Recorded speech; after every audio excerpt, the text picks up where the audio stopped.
Let's get rocking. Go ahead, Jason. You open up. Hi, everybody. Thanks for joining us today.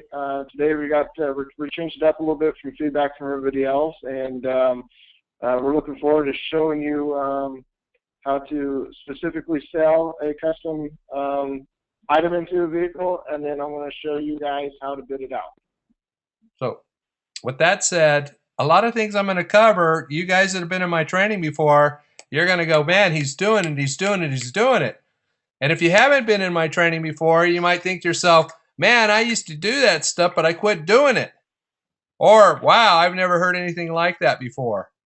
Our goal, me and Jason's goal, is to make you guys more profitable. That's our whole desire. We want to make you better than what you are right now, and that's our goal. So today, I'm going to be using and employing different techniques.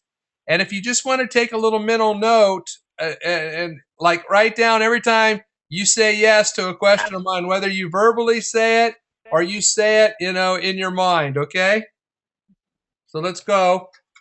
Our training's June 7th through 9th, 2014 at Kingpin, course in Wilsonville, Oregon. We're going to teach fabrication and sales training. So let's get started. Separating. I talked about this the first day, separating yourself from everyone else.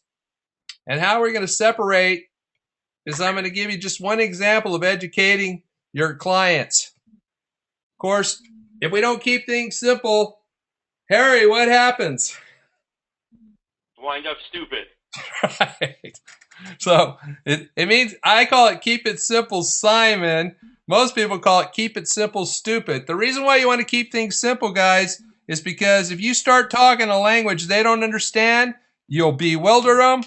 And then what happens is fear comes in, and fear is the number one killer of all sales, period. Okay? Sell them what they want. Not what you think, but what they want. And the only way you're going to be able to do that is by listening. And of course, then I'm going to, touch on knocking out the competition. Right. So first thing we're going to talk about today is typical telling. That is the number one problem in most salespeople. They do more telling than they do selling. Here's a rule, and you need to remember this rule. Never make a statement without following it with a question. The only reason to make a statement is to prepare the way for the question. Does that make sense to everyone? Now, here's typical salespeople right here. They'll spend 10% on rapport, 20% on qualification, 30% on presentation, and they spend most of their time trying to talk the people into doing it. That's not what I teach. I teach the total opposite. Professional selling. 40% of the time building rapport, 30% of qualification, 20% presentation, and very little time at all closing the sale. Dell, how do you get that way? Hey, that's a good question. Don't worry, we'll be covering it all at the training, won't we, Jason? Yes, we will. So we're going to go over a little bit today. The sales scenario. The client comes in, he's qualified, and he has the money. Guys, if they don't have the money and all the decision makers aren't there, all the selling in the world, and you're not going to make the sale. In fact, if you're not careful, because you're the expert, they'll take your advice, and if they don't have the money, they'll let their fingers do the shopping, and that'll be online or down the street from you. So we have to learn how to qualify. So this particular client that we're going to use today has been qualified, and he has the money. He also wants clean sound. He wants it to be loud, and he wants a factory look, and he wants it done in a timely manner. If we do not do our labor projections right, one, we'll lose money. Number two, the client shows up and their car's not finished. That's not a good. That's a good way not to get a bad referral. So these are the things. Listen to what the client wants. He wants clean sound. He wants loud. He wants a factory look, and he wants it done in a timely manner. Harry, if I could do those four things that you just described to me today, could you see any reason why we couldn't move forward except for maybe the amount? That is correct. And and the quality of work that you're going to perform.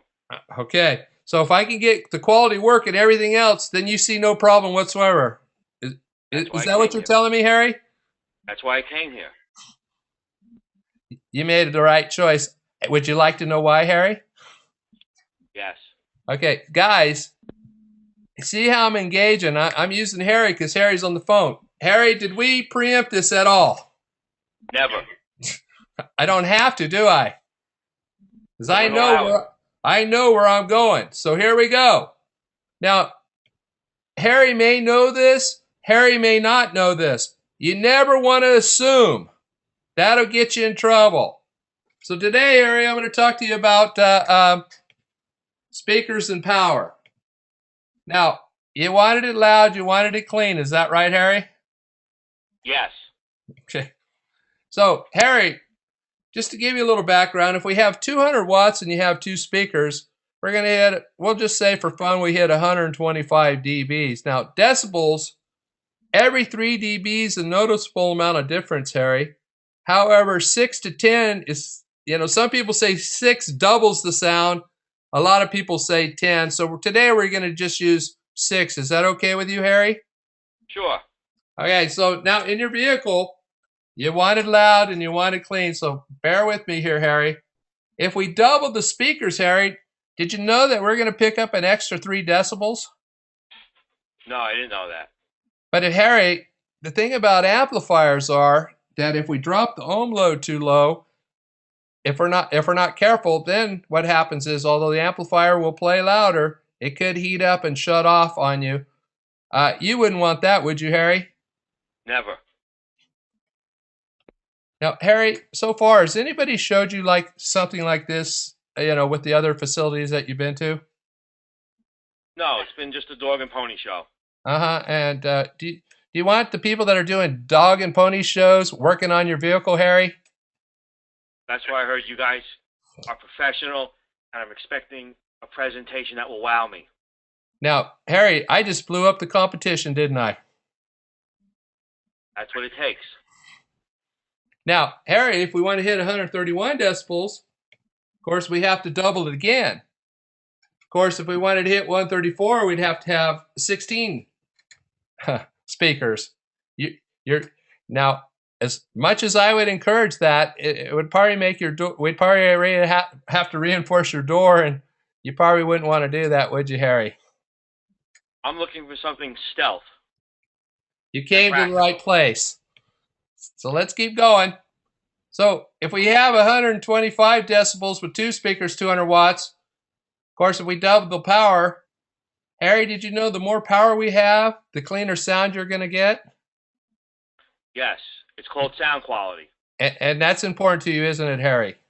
That's what I'm here. I'm older. I need sound quality. Okay, so guys, just by doubling the power with 2 speakers, the issue at this point is if those speakers cannot take that power, then we're going to have issues down the road, and Harry doesn't want that, does he?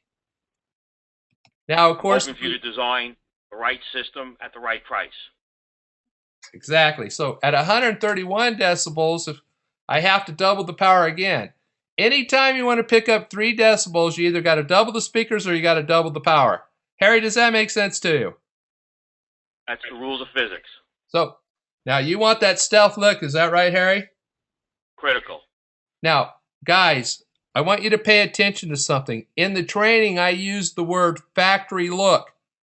Harry changed it to stealth. Harry, why did I change it to stealth from factory? Because I said so. I'm going to use his words, guys. Now, it's critical. You have to listen. Use their words. So, today, Harry, what I propose is to pick up the 3 decibels to get it louder and cleaner. Of course, I want to add 2 more speakers. And I do understand that you want that stealth look, so please bear with me. Is that okay, Harry? Yes. And then, of course, to pick up the other 3 decibels, I'd like to double your power. Harry, does this make sense to you so far? Yes. Okay. Guys, of course, we pick up 6 decibels, and Harry wants louder and cleaner, but he also wants a stealth look. But right now, The scenario I'm talking about is I just got him he's qualified for money, louder and cleaner, and of course he wants it loud. So let's keep going. Now, Harry wants a stealth look. Now I know it says factor, but we're going to change it to his words. Harry? I'm with you. Would you consider that a stealth look? Definitely. Could you live with that, Harry? Yes. Could you imagine driving around town in New York there with a louder, cleaner system and, pretty much looking factory? Wouldn't that be nice? Better than factory. Thank you, Harry. Actually, Jason's our head technician, Harry, and he takes a lot of pride in what he does. By the way, did you know that he was rated one of the top installers in the nation? No. It's easy to see why, isn't it, Harry? Yes. Let's keep going. Sales scenario. Okay, qualified for money, clean sound. He wants it loud, wants a stealth look. Oh, he wants it in a timely manner. The client wants it in a timely manner. Okay, here's the million-dollar question. Harry, you don't have to answer this. How long would it take your fabrications the way they're doing it right now? A week? 2 weeks? More? Would that be in a timely manner?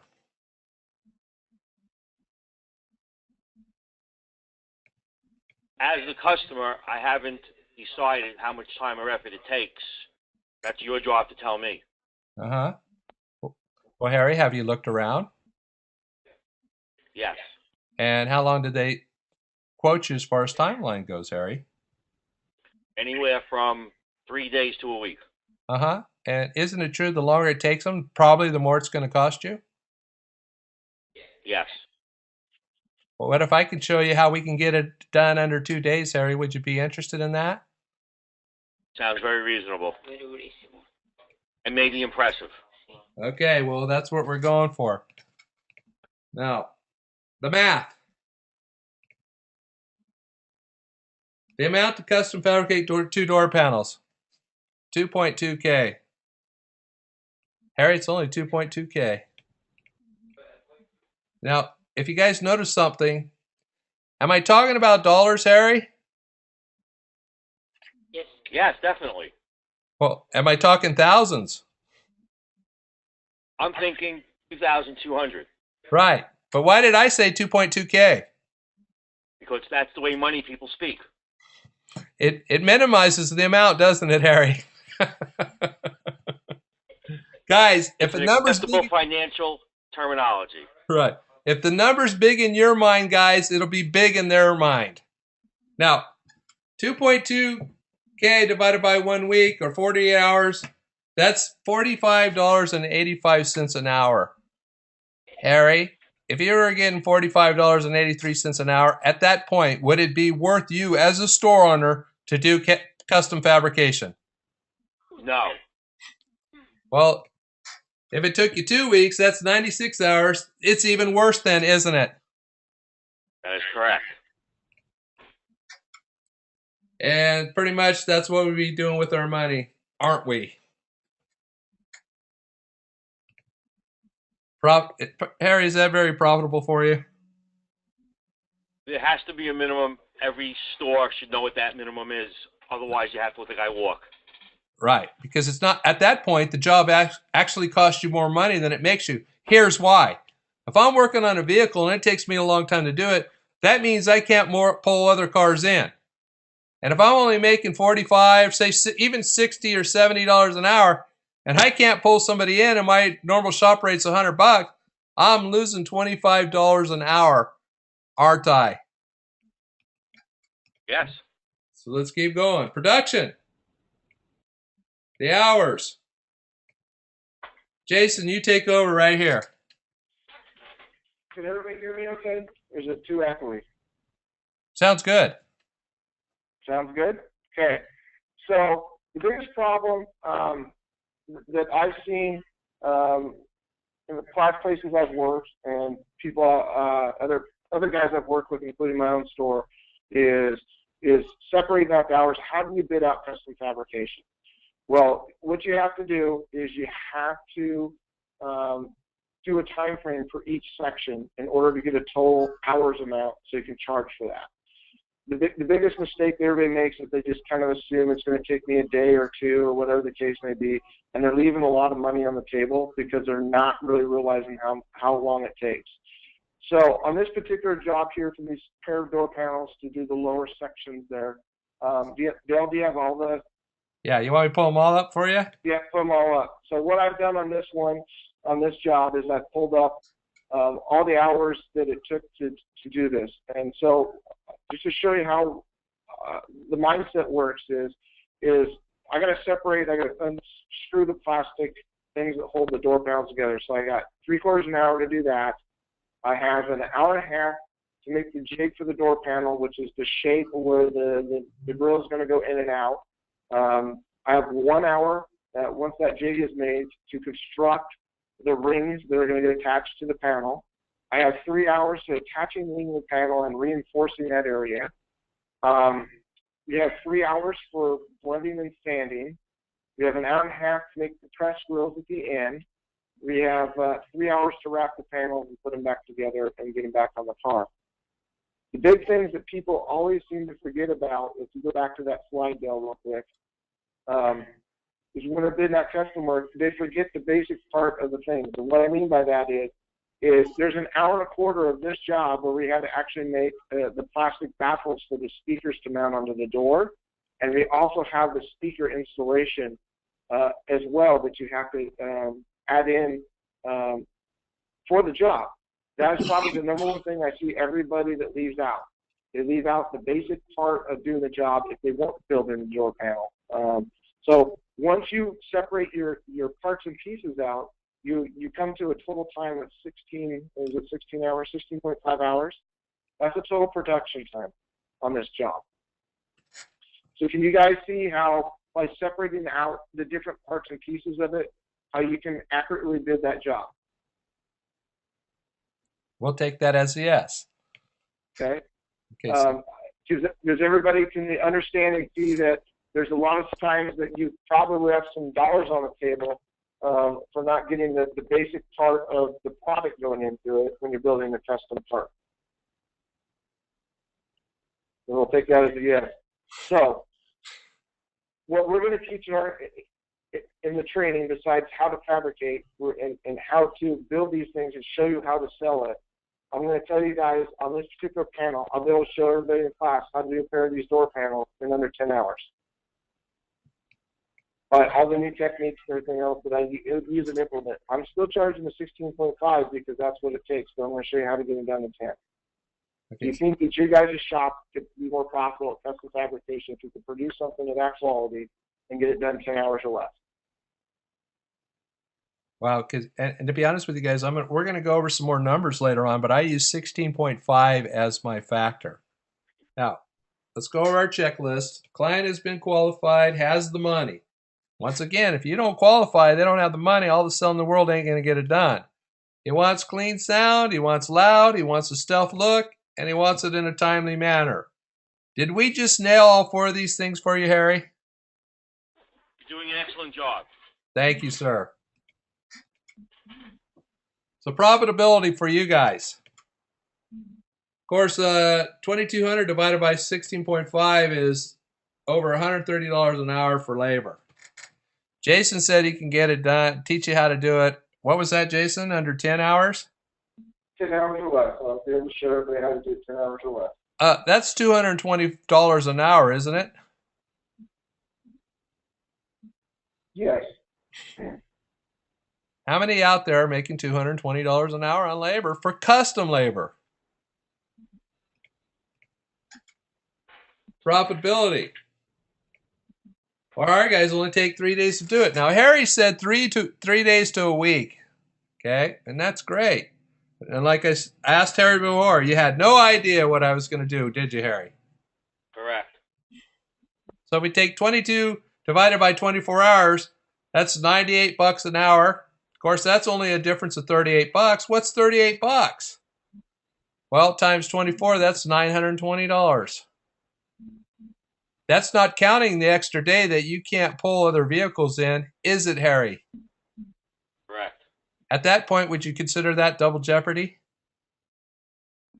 It's a dilemma. You're stuck on a job and you can't bring in new work. How profitable is that for you? It's a kiss of death. I'm messing with you, aren't I, Harry? The answers are basic. They're basic. Hey, guys, in selling, never ask a question you don't know the answer to. Is that right, Harry? It would be nice whenever possible. I could teach. I could show you some things, but we'll get into that. Oh, by the way, another sales tip: whenever you get in trouble, ask a question. Okay. So, Eric, how much is your training, Jason and Dell? $999. Are they cheapest? No. Are we more expensive than anyone else? Based on what I showed you, Harry, do you believe we're worth more money? I reserve judgment for a full analysis, but you're worth a lot of money. Well, let's The just. value. What if I could show you that we are? Because see, we're going to give you over 20 hours of training, get people in off the phone. One of the number one complaints that we hear is our floor traffic's down. Latour, Harry, you've been in business how long? 31 years. And over the years, have products come and go? Products and people. And people. And what stayed the one consistent? My focus on reality. And can they shop that focus online? No. Can There's they only shop one it? Can they shop it anywhere else? There's only one of me. There's only one of you. There's only one Harry. Harry's got one store, and if you guys aren't selling your store before you sell anything else, you're asking for trouble because over the years, Harry, products come and they go. Isn't that right? Products and people. And people. And if we sell that, and then there's changes, because certain, bad or poor reliability, et cetera, or they open up somebody down the street, or they're all over the internet. And if we sell that product and we jump ship on that company, go to a new company, somebody comes in, Harry, I'm looking for XYZ. You go, well, we don't carry it anymore. Why not? You said it was the greatest. Are we in trouble now, Harry? I have the newest and latest and greatest. Mm-hmm. People don't care what it is as long as it comes from me. That's because they're sold on Harry, aren't they? Stuck on Harry. Stuck on Harry. Now, the next thing is, Harry, in all your 31 years of selling, if they don't have the money, have you been able to make the sale? Yes. If they don't have the money? We find it for them. You have financing then, don't you? I'll take a shoe. What if all the decision makers aren't there? How do you do with that? We, unfortunately, don't close at that moment, but we keep in touch and we make sure they don't go anywhere else. Oh, so follow-up's important, isn't it? Critical. If I set the standard before they leave your facility, which I'm sure you're doing at this point, and they go somewhere else, they're not going to get the same service. They're not going to get the same attention. They're not going to get the same education. The probability of them coming back to you is what, Harry? 50%. What if I can increase that? Would you be interested? Yes. Okay, next we go into presentation and closing. Jason, your turn. So what we've done is I've taken kind of the top 5 things that we're going to be covering over in the class on the fabrication side, and a lot of it is just a lot of input from the guys. So we're going to be doing 2 sets of 2 styles of A-pillars. One of them is going to be able to show you how to do a tweeter location and a stealth look in an A-pillar in about a half an hour or less, and very minimal tools that you would have to do that. So everybody should be able to leave the class with that knowledge and go back and implement it right away. This is probably one of the biggest ones is that we've been asked, and I've answered a lot of questions throughout this last year, is we're going to show you how to blend fabricated parts to OEM panels. We're going to go over some trunk panels, how to be fast and profitable on them, and dress it up and be able to get more money for them. We're going to be showing also a way to accent sub enclosures without doing a entire trunk build out to meet that middle of the line. And probably one of the biggest things that we're going to be covering is advanced vinyl wrapping techniques.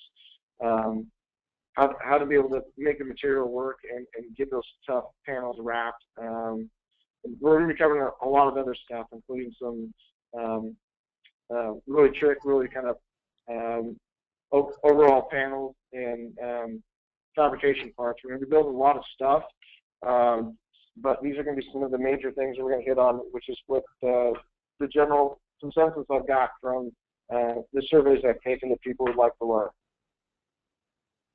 Okay, we'd like to open up the lines now. Harry, do you have a question before? Yes. In terms of the concept of your estimated time, what happens when it doesn't get done in that time? Well, I have sheets and I track my guys by sheets, and that gets talked at the end of the day. So if we already know a technician is behind that day, they got to stay and make up time. What is it? What is the time that he's behind? Lack of skill and ability, or a flaw in the analysis of how much time it really takes? Typically it's a lack of focus, is why guys can't get things done on time. I bet those particular door counts, by the way, in about 6 hours. Just so you understand. I don't expect people to move as fast as me of my credentials and stuff, but I can teach it and show it. The key to it is being focused. When you're doing fabrication, you gotta have some stuff set up to do it right, but you have to be able to bounce back and forth while you're waiting for. I call it watching paint dry. It doesn't matter if it's filler or something else. There's too many times.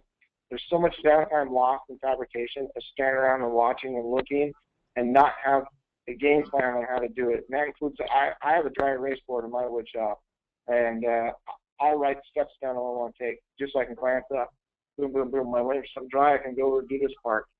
We're going to teach them how to do that and really watch what you're doing to make sure that you're not having any really major downtime.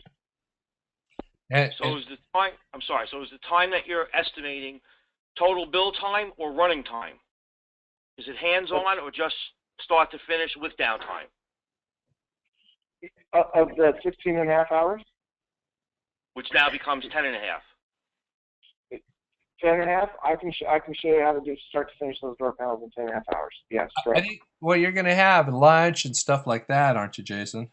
Yeah, it's just we did everything out by the hour, so it takes that long. So it's only an 8-hour day. Obviously, it's going to roll into the next day. You got to take your lunches out and the breaks and things of that nature. Now, if you guys like myself and my other crew, sometimes they got to pull off and put jobs and everything else. So that's the reason why it gets bid out. But planning on something like that, obviously you're adding some other things to the car, but you're gonna have a time frame. So if I'm putting out those panels that say 16 and a half hours, and I got another say 10 hours of amplifier install and everything else that we're doing to the car, so a total of 26 and a half hours. I'm going to tell my clients, look, it's going to take, we're bidding you out at 26 and a half hours, but we're going to need 30 hours of the part here to be able to get this done. So I would tell them it would be 30 hours of stuff, so almost a full week. Does that answer your question, Harry? Yeah, I was just curious about total time, like an attorney, billable hours versus hours with us, downtime and fluff time. Very good. Mm-hmm. Any other question, Harry? And I give someone else a chance? No, I'm good. Okay, thank you, Harry. Hey, Harry, I really appreciate your input. I really do. Okay. My pleasure. Eric, are you there? Eric, are you there? Okay, go next. Edward, are you there? Okay. Donald, do you have any questions for us?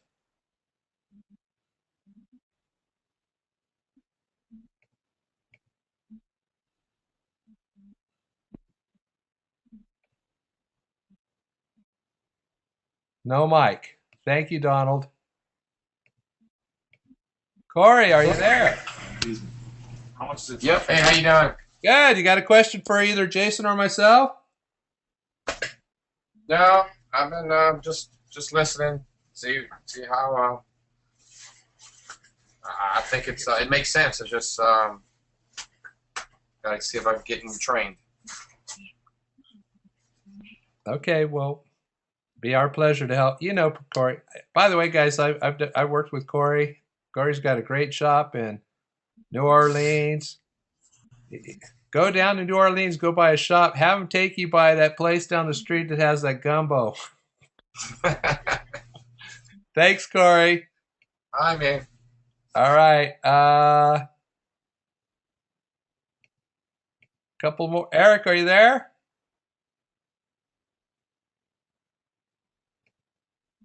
See, who else do we got?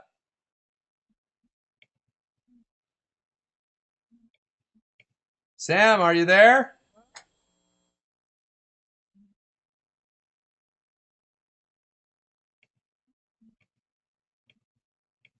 Rommel, are you there?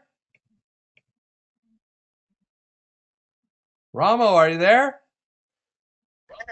There you go. Can you hear me now? Yeah. Do you have a question for either Jason or myself? No, just listening to everything else and just trying to take it all in and, trying to send myself and me, hopefully my God, to training. That'd be awesome, man. We'd love to have you. Thank you for joining us. Thanks for the opportunity.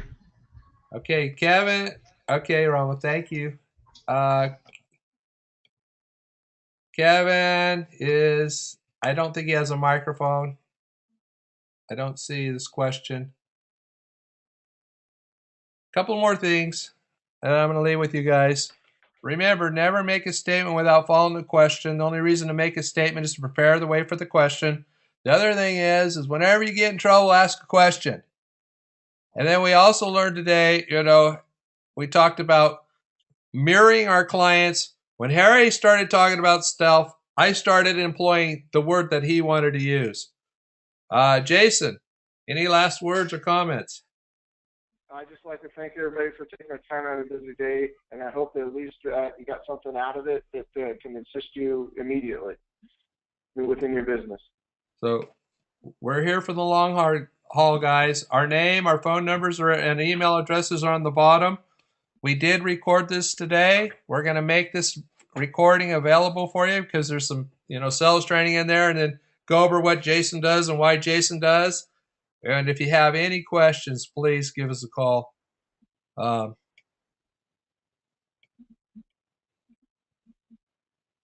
We'll be June 7th through 9th, 2014. And where Jason's at, Wilsonville, Florida. There's some more training, but we're not going to get into that today. Anyway, thank you for joining us. Harry, I really appreciate your help, and everybody else for showing up today. If you need us, call us. Have a great day. Thanks, guys.